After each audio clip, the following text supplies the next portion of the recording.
أكيد مفيش أحلى من ريحة المعجنات في البيت وخصوصا في الشتاء. تعالوا نعمل النهاردة معجنات تحفة وهوريكم ازاي شكلتها بالشكل ده، وهنعملها بعجينة قطنية وهشة جدا وكمان اقتصادية من غير زبدة ومن غير بيض، وهتطلع معاكم تحفة زي الريشة زي ما انتوا شايفين كده، طرية جدا ما شاء الله. أنا مي ودي قناتي ميوش كيتشن، لايك وشير للفيديو، وطبعا ما تنسوش السبسكرايب. ويلا نبدأ وصفتنا. اول حاجه معايا كوبايه من الميه الدافيه، عليها معلقه كبيره من الخميره الفوريه ومعلقتين كبار من السكر العادي. زودت عليهم كمان معلقتين كبار من اللبن البودره، لو مش متوفر عادي ممكن تستغنوا عنه، او ممكن مكان الميه نحط حليب عادي يعني لو عايزين. وحتى لو عملناها بالميه بس عادي بتبقى كويسه جدا مفيش مشكله. هوريكم بقى كده شويه اسرار يطلعوها معاكم طريه جدا بجد، ومن غير حليب ولا زبده ولا بيض، بجد النتيجه تحفه. دوبتهم كده كويس بالمضرب، وهبتدي انزل عليهم بقى بكوبايه واحده بس من الدقيق، وهقلبهم كويس. بعد كده بقى هسيبهم على جنب يخمروا شويه، الخميره كده تبتدي ان هي تتفاعل. بجد الطريقه دي حلوه جدا، يعني بتساعد العجينه كده تخمر بسرعه خصوصا في الجو البرد، وكمان بتاكد لنا بقى ان الخميره بتاعتنا فعاله. هغطيها بقى وهسيبها كده حوالي نص ساعه. في الوقت ده انا خلط كوبايتين من الدقيق، انا بستخدم الكوبايه المعياريه كده زي ما انتوا عارفين. بنخل بقى الدقيق، طبعا مهم ان احنا ننخله عشان يدخل فيه هواء ونتأكد ان هو نضيف. زودت عليه رشة من الملح، رشة صغيرة كده حوالي ربع معلقة صغيرة، ومعلقتين كبار من السكر. يبقى كده احنا ضفنا 4 معالق من السكر. ضفت في البداية معلقتين مع الخميرة، ودلوقتي معلقتين كمان. وده كده شكل الخميرة مع الدقيق بعد حوالي نص ساعة. بصوا خمرت ازاي وبقى فيها بابلز كده، الخميرة كده تمام. نقدر بقى نكمل الوصفة بتاعتنا واحنا مطمنين. نبتدي بقى انزل عليها كده بكوبايتين الدقيق اللي انا حضرتهم، وضفت عليهم كمان معلقة كبيرة من الخل. طبعا هسيب بقى المضرب كده وابتدي اعجنها بايدي، المضرب مش هينفع خالص في المرحلة دي. بدخل كده المكونات في بعضها كده لحد ما تبقى معايا كورة عجين كده، والطبق يعني يبقى نضيف ما فيهوش كده دقيق. افضل بقى اعجن فيها عجن بقى يعني مبرح. افضلوا عجنوا فيها كده لحد ما ايديكوا يعني توجعكوا، ده بجد اللي هيخليها معاكوا يعني ناعمة كده وطرية وهشة في الاخر كده وسفنجية جدا يعني. وده تعملوه مع اي معجنات بتعملوها. عجنتها كده بقى زي ما انتوا شايفين، بس كده برضو لسه العجينة مقطعة ومش ناعمة كده زي ما انا عايزة. نكمل عجن فيها بقى يعني، خلوها كده ملزقة شوية، ما تبقاش عجينة ناشفة كده قوي عشان تطلع معاكوا طرية في الاخر. بنفضل نعجن فيها كده مدة ما تقلش طبعا عن ربع ساعة. طبعا لو اكتر كل ما زودنا هنلاقي العجينة معانا ناعمة، ويعني هتحسوا اصلا الملمس في ايديكوا كده يعني حلو جدا. دلوقتي بقى هبتدي انزل عليها ب3 معالق من الزيت، ونعجنها بقى تاني كويس قوي لحد ما نضيع الزيت ده ويندمج فيها كويس. بصوا العجينة بقت ناعمة وطرية جدا، ولما بشدها كده بالشكل ده مش بتتقطع معايا. كده بقى هنضمن ان اي حاجة هنعملها بيها هتطلع مظبوطة وطرية جدا. معايا بقى معلقتين 3 كده من المية، حطيت عليهم معلقة كبيرة من الكاكاو الخام، وهبتدي ادوب الكاكاو كده كويس قوي لحد ما يبقى عامل كده زي المعجون. بعد كده بقسم العجينة نصين يكونوا قد بعض.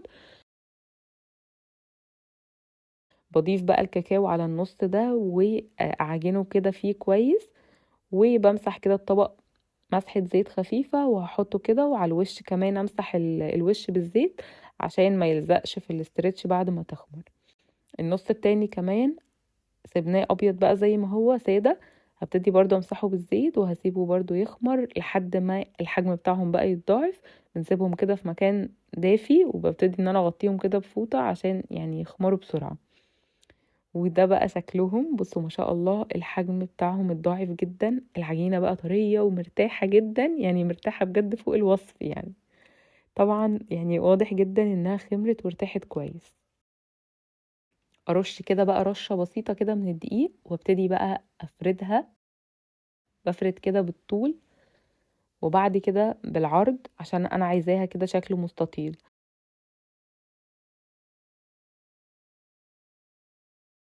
بعد كده بدأت ان انا اساوي الجوانب بتاعتها.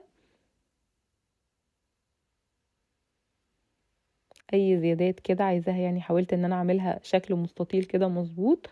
وخلاص هسيبها على جنب بقى على ما افرد العجينة التانية. معايا بقى العجينة التانية اللي بشوكولاتة دي فظيعة بجد. اخدها كده بقى وهبتدي برضو ان انا بالنشابة كده افردها، برضو يعني نفس ما عملت في العجينة التانية. انا عايزاهم الاتنين نفس الحجم ونفس كل حاجة عشان هنحطهم على بعض. ابتدي افردها كده بقى مستطيل بالشكل ده. تمام كده، بعد ما فردتها باخدها كده واحطها فوق العجينة البيضة. احاول بقى على قد ما اقدر كده ان انا اسويهم واخليهم كده يعني قد بعض بالظبط. اظبطهم كده بحيث يكونوا يعني نفس المقاس. واديتها ضغطة كده سريعة كده بالنشابة وبقطاعة بيتزا او بالسكينة العادية. ابتدي بقى ان انا اعمل زي شرايط كده رفيعة وطويلة جنب بعض، وامسك كل شريط منهم واحاول ان انا الفه كده على نفسه بالشكل ده. بصوا الطريقة بجد سهلة جدا، ركزوا في الفيديو كده وانتوا هتوصلكوا الفكرة على طول. بقطع الشرايط دي لحد نص العجينة كده تقريبا. كل واحدة بقى بلفها كده بحاول اثبتها عشان ما تفكش، يعني على ما نكمل يعني هتحسوا ان هي كده تحاول ترجع تاني فبنحاول نلزقها كده عشان ما تفكش.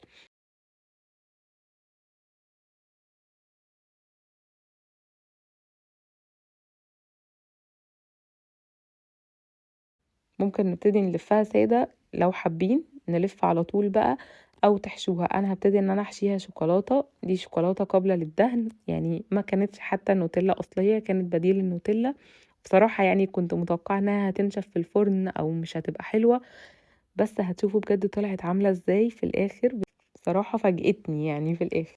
بعد كده بقى بلفها رول كده، احاول كده يعني اقفل الجوانب كده عشان احافظ على ان الشوكولاتة ما تخرجش منها بعد ما تطلع من الفرن.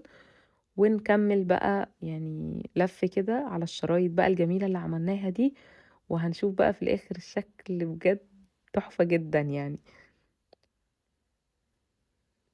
بصوا هيطلع معاكم بقى الشكل ده بجد حلو قوي، ولا كأنها كده ايه من يعني من مخبز كده محترف. عايزاكوا يعني تكتبوا لي رأيكم، شكلها عجبكم ولا ايه بجد يعني. انا عجباني انها فكرتها بسيطة قوي وبتطلع في الاخر شكلها حلو جدا، يعني انا عجبتني بصراحة. قطعت جزء منها بالشكل ده عشان تبقى مقاس القالب اللي هحطها فيه. طبعا دهنته دهنة كده بالزيت وهبتدي احطها بالشكل ده. طبعا لو القالب عندكم كبير هتحطوها عادي كاملة زي ما هي. هنسيبها بقى تخمر وهي في القالب ويتضاعف حجمها. ما ينفعش طبعا ان احنا ندخلها الفرن كده خالص، لازم نسيبها تخمر. القطعة بقى اللي قطعتها دي هحطها كده في حاجة صغيرة وهسويها عادي. خلاص كده خمرت، شايفين حجمها اتضاعف وملت القالب. هبتدي ادهن وشها بصفار بيضة عليها فانيليا. البيض هيديها لمعة حلوة جدا للوش، لكن عادي ممكن نستغنى عنه خالص. تبتدوا تدهنوها كده بمعلقتين حليب ورشة نسكافيه، هتديكوا برضو لون حلو. بسخن الفرن وابتدي ان انا ادخلها على درجة حرارة 180، هتاخد حوالي 20 دقيقة. لو احتاجت شواية نبتدي ان احنا نفتح لها الشواية. اتبقى معايا قطعة من بواقي العجينة حشيتها بالشوكولاتة كده وقفلتها وهسويها. ده شكلها بقى بعد ما طلعت من الفرن. بجد مش قادرة اوصف لكم ريحتها كانت حلوة ومالية البيت ازاي. يعني طول ما هي في الفرن الريحة كده كانت قوية جدا. اول بقى ما بتطلع ابتدي ان انا اغطيها كده دقايق بس، يعني انا عايزاها كده تفضل طرية وعشان كمان تساعدني ان هي تخرج من القالب بسهولة. فنغطيها كده حوالي دقيقتين يعني.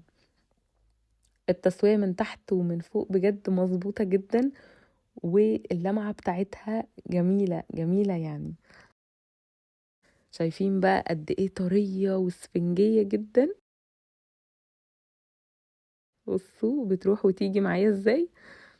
بجد يعني خفيفة وهشة فوق الوصف. رهيبة رهيبة يا جماعة.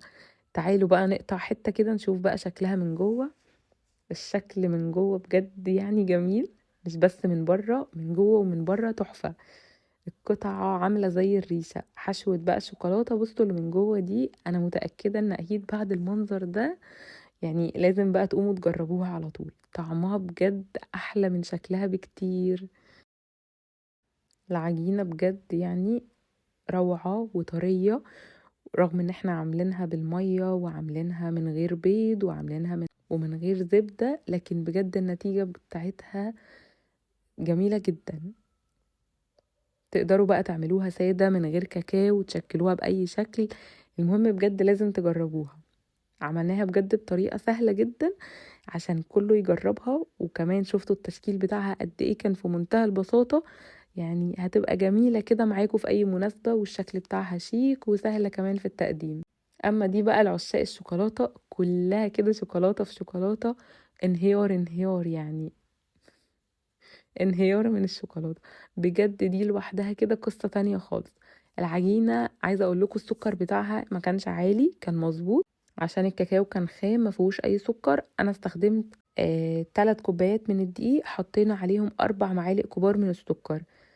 هقول لكم كمان على تركة حلوة قوي تعملوها لو عايزين ريحتها كده تبقى زهرة وجميلة واحلى كمان من المخابز.